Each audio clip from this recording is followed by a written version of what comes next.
been? Where did you dig up that old fossil? Going into Toshi Station to pick up some power converters. That's no moon. We're all fine here now, thank you.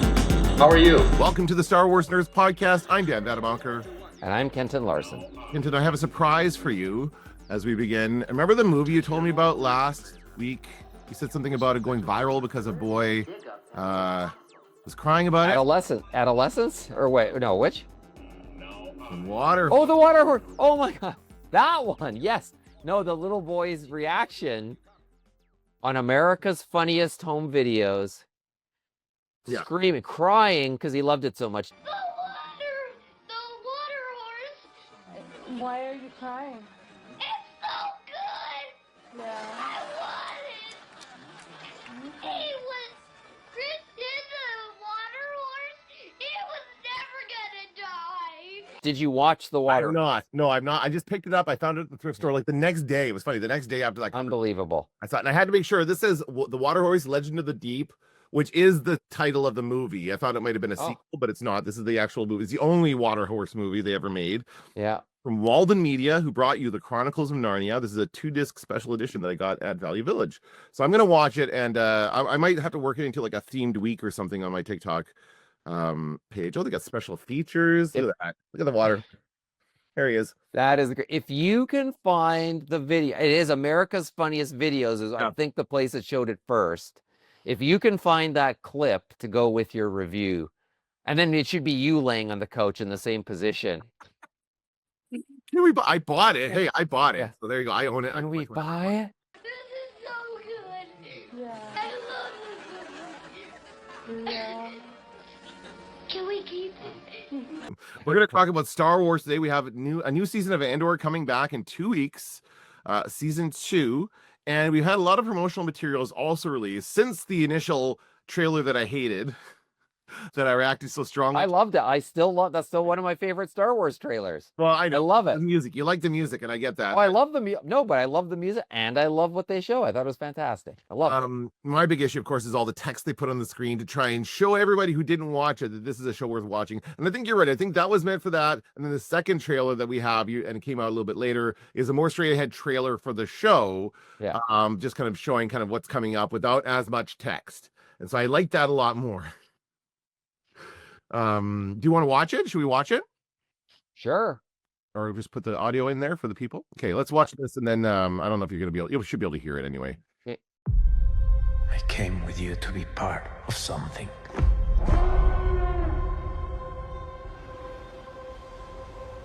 The Empire cannot win.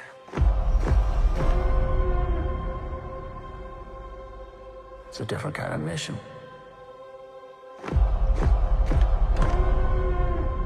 If it goes up in flames, it will burn very brightly. But if I'm giving up everything, I want to win. We have to. We must stand together. We will be crushed. Resistance is absurd. It's a weapon. They're building a weapon.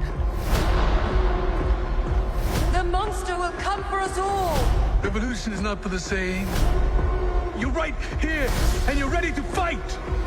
There's a future here for those who dare.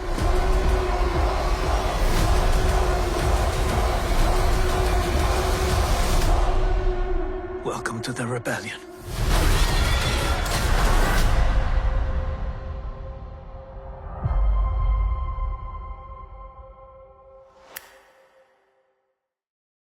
Oh, that looks really good, actually. I gotta say. April 22nd. Yeah, that gets me a lot more excited about it than the first one did. No, it's.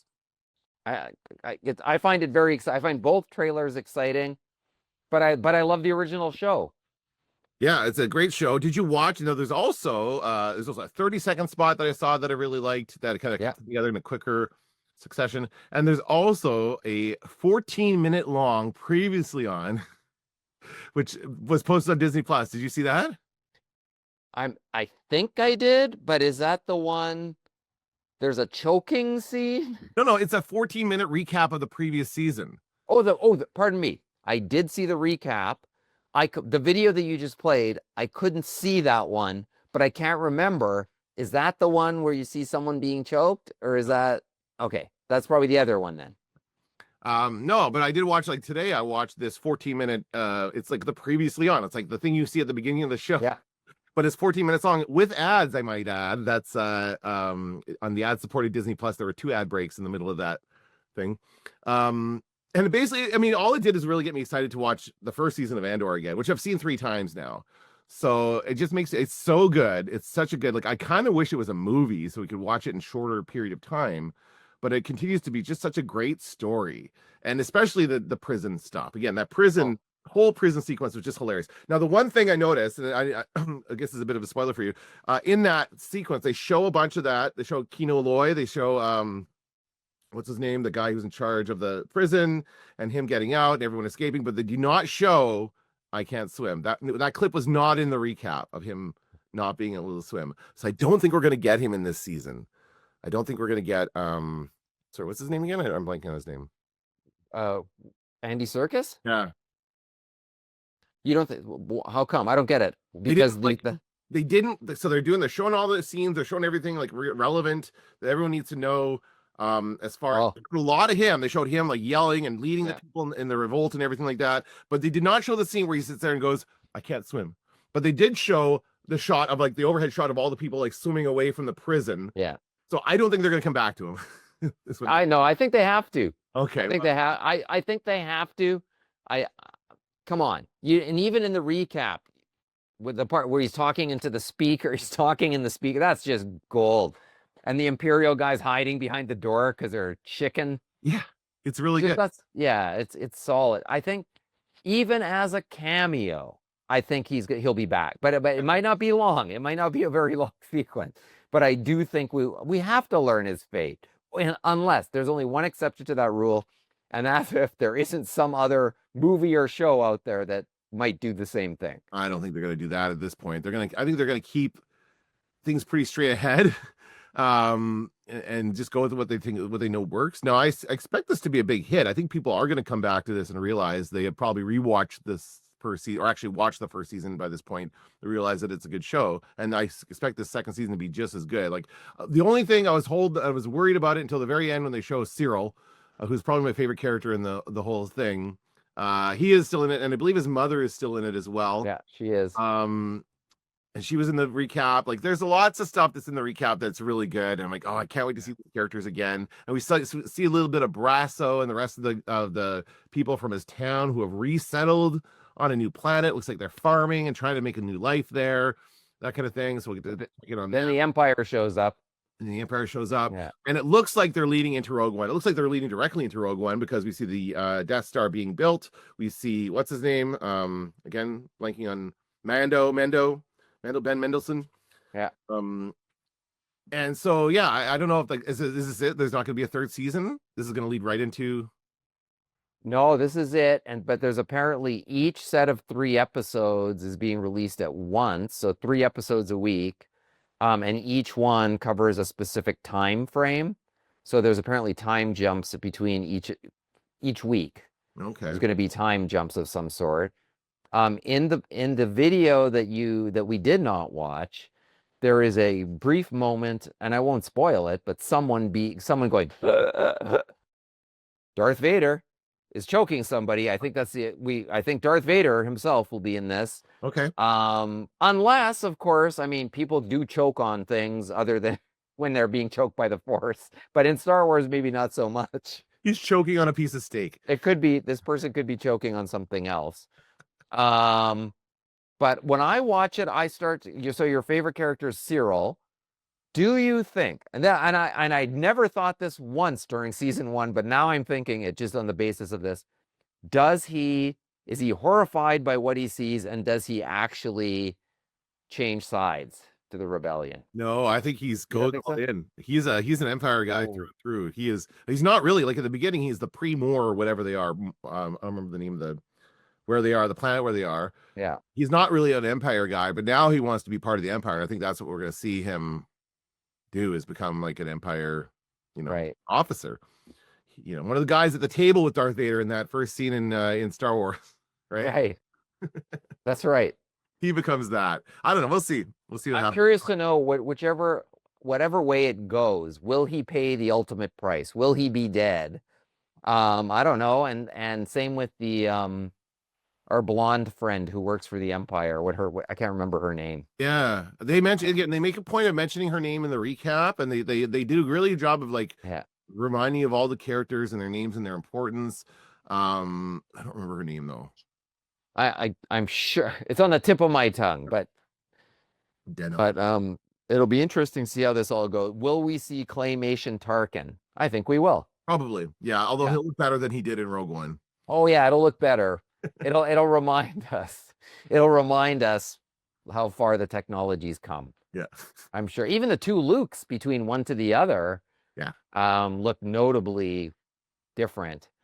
So So I think if we see Tarkin again, I think it'll be better. It'll be the way we want to see him, not claymation, like a little herky jerky. Yeah. But probably won't spend a lot of time with them because it's super. No. I imagine to bring him to life. But yeah, I'm just excited to get back into these characters and to find out like what's happening next. This is like the real like how the rebellion started. Looks like Saw Gerrera is a big part of it as well. Yeah. He's in the trailer quite a bit. And he's in the preview, the recap quite a bit. So I think that this is just going to be an interesting story that we're going to hear. It's good. Kind of feels good to be back in like the regular Star Wars world again after the Acolyte took us 100 years to the past or whatever. That was a bit much. Although I guess Skeleton Crew was kind of detached as well, right? That wasn't within our usual Star Wars timeline either, was it? Well, it could. No, it was in the sense that. Oh yeah, it is like in present day, but it's like a different. Like there was nothing about normal Star Wars in that. That was all outside of our usual. When the Rebel blockade runner came in at the end, right? I remember thinking, "Oh, we're gonna find out. Now. This is how they're gonna signal where we're at here." Yeah. But they didn't. No. They didn't go there, and that's probably for the best. Yeah. They could have been Princess Leia. It could have been anybody on that Rebel blockade runner. But I liked Skeleton Crew. I did not like the other one. Yeah, I was going to say The Apprentice. No, by the way, I've been watching The Good Place recently with my girlfriend, and the guy Manny Jacinto, the guy who is in the Acolyte, he's hilarious. Oh, he's great in that. So funny. He's just the best. And it's such a different character. It's like, how could he go from being this goofy guy to play super serious, like kind of a goofy, druggy, dumb guy? Yeah, man, how's it going? He's like kind of a stoic character, and then he goes to be this super serious, evil guy. It's hilarious. I know it is. I'm worried that at Star Wars Celebration they're going to announce season 2 of the Acolyte because it'll make me cry. To me, that was the lowest ebb for Star Wars in history. No, it was just so horrible. They're not going to announce that. They're going to announce movies. He's going to be there though at Celebration. That's what scares me. Who is? Manny Jacinto. Well, he's because he's in this. Like anybody who's in the series is going to. I guess be there, right? That's just. I don't think there's anything. Maybe you're right. I don't know. I don't know. I don't want the conclusion to that story. And if I do, it would be fine if it's just him and Darth Plagueis. I don't need the rest. I don't need the rest of that crew. I would be surprised. Like honestly, I think they should be putting more effort into the movies. I think that I saw an interesting. You probably saw this. Tarantino went on a rant against streaming at Sundance. Of course. And he's got a point. It's like no, but like this streaming model is not making as much money as it would if you were just releasing this in the theater. Like people go see Star Wars in the theater, if you were just releasing new Star Wars movies. But again, we don't want too much, right? They overloaded us a little bit. That's why Solo didn't do well apparently, even though it was still a pretty good movie. So I don't know. It's so weird what's happening now with Star Wars. I really would like to see them doing more movies and just get back into that and not as much with the streaming. Yeah, well, we're going to get our wish there, and because we don't really know. Probably at Celebration we'll find out what's new for streaming because we don't. This is it, right? After Andor, I don't think we have nothing else announced. Well, probably another season of The Mandalorian, I'm guessing, but they're going to save that. I heard that wasn't happening. Nope. I heard they were going to stop it at the movie, and that was going to be it. If the movie is a massive hit, they will be. It'll take on a life of its own.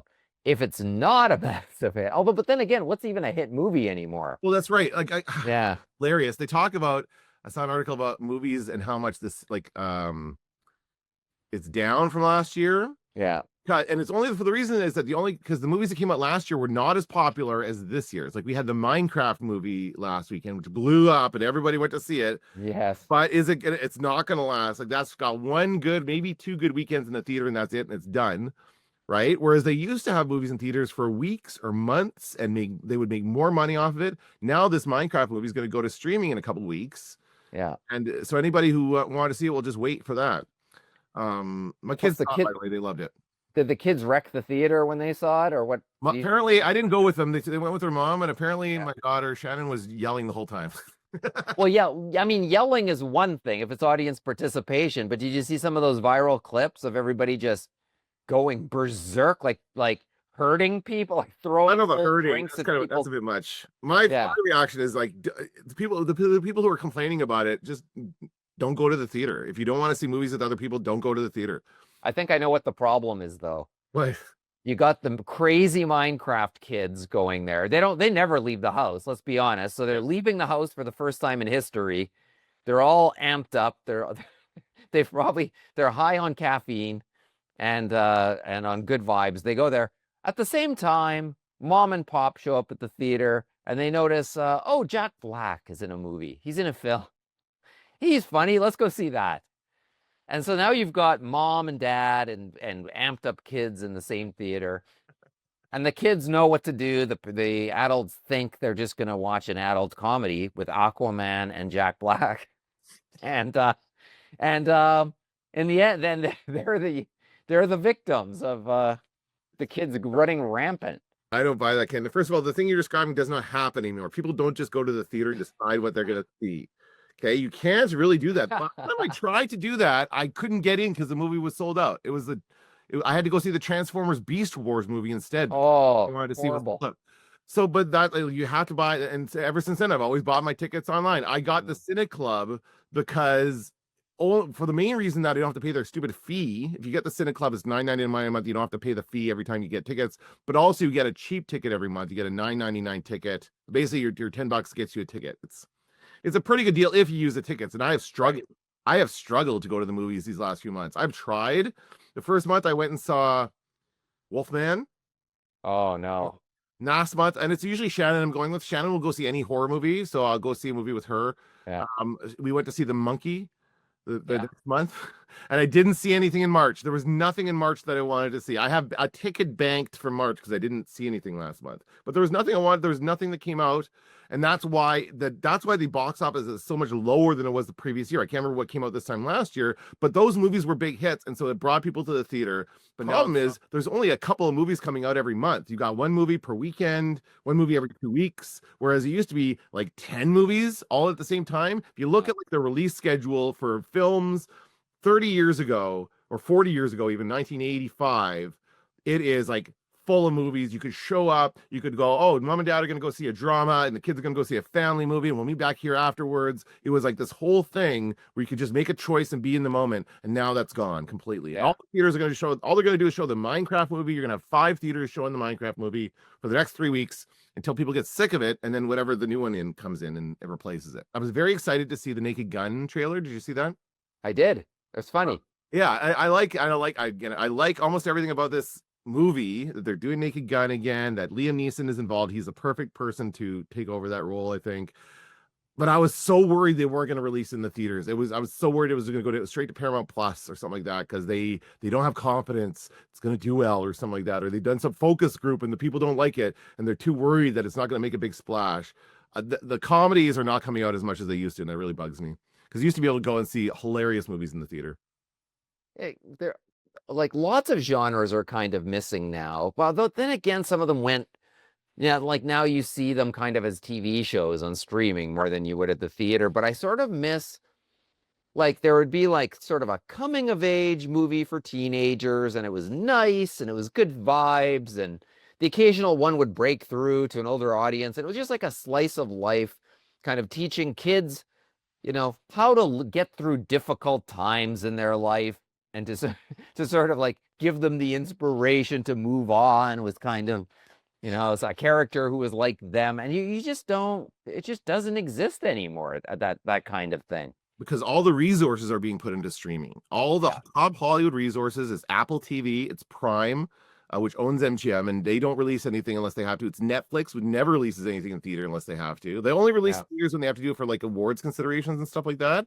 Yeah. But they haven't they didn't release the Beverly Hills Cop movie. That should have been in theaters. I would have loved to have seen Beverly Hills Cop in theaters.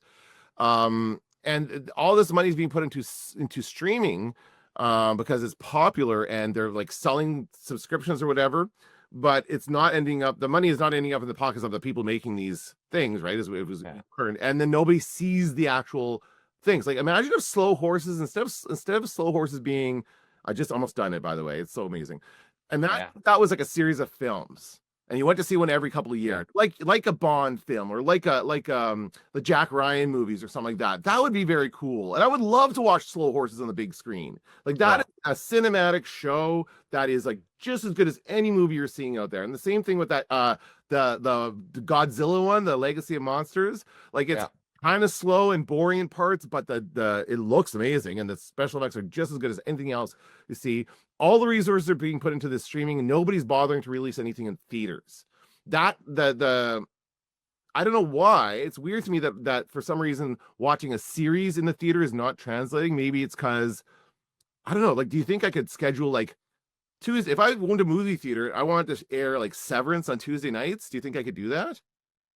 What do you mean? What if I went to Apple and say I would like to screen Severance one episode at a time every week over the course of whatever, and Apple said, okay, here you go, it's going to cost this much, and I pay them for the rights to do that. And you'd sell admission, and so is the question: would the theater be full, or is the question Severance in the theater? It's really good, as long as it like the other part of that is people don't want to like. You don't want to be late to see certain stuff. Like if you're a super fan, if it was the same day that you could see it on TV, or even a day before, or like, you know, maybe a day after, but that's the problem. If it's readily available at home, most people will take the easy way to see it. Put together like a night of television, like come to the theater and watch like a couple hours of different TV shows. So we got Severance, we got an episode of what's the one with Harrison Ford? It could be like a night of Apple TV Plus shows, and it could be sponsored by Apple TV, and they could say, "Hey, watch these shows," and then you can go home and watch them and get a deal. And there's something there. Yeah, Apple. I want to. It would be one of my dreams. It would be good promotion for Apple to do something like that. And I do think, like for a while, we were getting Broadway shows and like live comedy. Like they tried it. They tried some of that event stuff, Taylor Swift. Yeah. Although that wasn't live. That was just whatever. That was just a concert film. Yeah. But you know, if I could see some live concert that's going on halfway across the world and I can't make it there's not enough time or money to make it, that would be, I think that would be good. But then the issue always becomes how big is the fan base to go see that thing. So, you know, that's what it comes down to. If they can sell a theater, then I think they do it. Mm-hmm. I don't know. Like, do theaters still sell out? I guess for Minecraft they do. Well, that's the thing. They only sell out when there's a big movie like this, right? So it's basically like the model cannot be come up with a huge movie every week because you just cannot deliver on that. That's just not going to happen. People are going to get sick of going to the theater. I think people already are sick of going. Like they don't enjoy it when they do go because of all this shit, and then they just kind of like, oh yeah, you're right, I'd rather stay at home and watch it is kind of the main thinking, right? But I would like to do something like what if I put together a fun revisit 80s primetime TV, and I took like Airwolf and the A-Team and all the shows I used to watch as a kid, and just make a night of TV on that and then show that in the theater. People can watch that in the theater. I think so. I think that'd be fun. Yeah. But then you could do it as it'd be a theme night, and people could dress up like whatever the theme of the show was, like the night, like Happy Days, Laverne and Shirley, Welcome Back, Kotter. Like you could do a few of those. Yeah. That could be a lot of fun. Although I guess Happy Days is the 50s in theory, even though the show is the 70s. Yeah. That's okay. Go ahead. No, nothing. I was gonna say, a theme night. That'd be good. Speaking of shows set in the 50s that were made in the 70s, I've been watching MASH on Disney Plus lately, and I've been having a lot of fun with it. I actually never really watched MASH. Oh, it's good. Well, it's a kind of a weird situation. Like I mean, like many people, it was like a lullaby for me, that song, because I would go to sleep at 10 o'clock when the show came on. And so my parents would send me to bed. Occasionally, when I was allowed to stay up and watch it, I would think it was boring and I wouldn't get any of the jokes. Yeah. It's all for adults. And then now, as I'm watching it, it's hilarious, it's clever, it's like very well written, and everyone is awesome. Like I love every actor on the show. It's a lot of fun to watch. I'm really enjoying it. One thing not to do: do not watch. If you don't want to spoil the show, don't watch the movie MASH with Donald Sutherland and Elliot Gould. Have you seen it recently? Well, not recently. No, I saw it years ago. Yeah. It's the way it comes off now when you see it is like two wacky sexual assaulters. like it pushes the envelope, I think, of what a modern audience would be willing to accept as pranking people. Oh, okay. Well, I mean, the show does that as well. The show does push some. It does, but I think the hard R rating on the movie is what sets it apart as being particularly, like, I watched it not too long ago and I was like, oh, okay. Like, I remember this was hilarious in the 1970s, and you watch it now and you're like, maybe these guys need to be court-martialed. These two wacky funsters who we're supposed to identify with. My mom told me that she saw that movie in the theater and she was too young to see it. She was under 18. Yeah. And her dad wrote a note or called the theater and said, let my kids come watch this movie, because her dad fought in the Korean War. My grandfather was a soldier in the Korean War, American, and so he heard there was a movie. Now, God forbid he actually go to the movie with his kids. This is a typical baby boomer parent, but he called the theater and said, my kids and I guess a couple of their cousins, like they're all coming down there to watch it. So let them in. So the theater owner let them in, and that's what they watched, is a movie about two guys sexually assaulting nurses the whole time. So, oh my God. I remember to sneak into movies, if you wore a suit jacket, they would be more inclined to let you in, even if they knew you were underage, because you were like you were a man of taste at that point if you had a sports jacket on. That's funny. This was Star Wars nerds, but it became media nerds talking about theaters. All that to say, we should be watching more Star Wars in the theaters. I really want to see. I miss it, and I would like it if a theater could put like Andor and show the episodes. It would be tough because you could maybe do 2 episodes at a time or something. Like you wouldn't. One episode wouldn't feel like enough, but you wouldn't want to sit there for the entire 8 episodes of it, right? So you would have to like put it in maybe the same way they're doing 3 episodes at a time for this second season. Maybe we could show it in theaters in that same way. 1 week these 3 episodes, the next week these 3 episodes, and then people could go see it in the theater first, and then the following week they could go release it on Disney Plus. Yeah, did you see that they're showing the uncut Star Wars again in theaters this summer? First time in I don't know how many years, like the like the original non-special edition. Really? But I don't know if it's only the first one or all 3 of the first ones. But I think when you have something like that and there's a hunger to see the original or something people haven't seen in a long time, then I think you're going to get more people showing up. I think it's hard to compete with what's on TV streaming in a theater unless there's some other sales promotion to go along with it or something, some other reason to get people to go to the theater. Yeah. I think the popcorn buckets have run their course. That's not special edition, and in fact, that's a disincentive because it's so the people don't want to pay that much for the food. Yeah, they've gone overboard with that side of it. Another trend seems to be with Hollywood these days is re-releasing old movies, right? That's another big thing. Jaws is coming out for its 50th anniversary this summer. I'm probably gonna go see Jaws in the theater. Oh, that'll be good. I've never seen it in the theater, so I am excited about that. But at the same time, it's 50 years old. Right? This is not a movie, but it's probably gonna be the best movie released in theaters this summer. Probably. They used to show Jaws at the drive-in. Oh, yeah? Drive-in was the big place where everybody saw Jaws because, once again, the drive-in was the place where no one checked ID. Nobody, didn't matter. If you could drive a car, come on in. Or even if you're a passenger or that, but like nobody cared. So you just drove the car in and went to see it. But that, like, what about a drive-in movie? How about that? Like, it'd be cool if there was still one to go to. I would love that. I think I do well here. I think that, I don't know. I think about that some days. I think about, like, I would like to kind of start a movie theater or run a movie theater and and do that kind of thing. Maybe in my retirement one day. Oh, it'd be cool.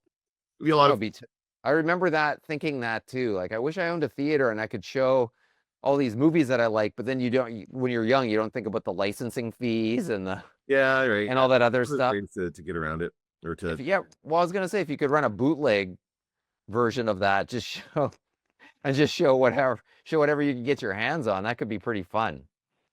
Yeah. All right. Anything else to talk about for Star Wars this week?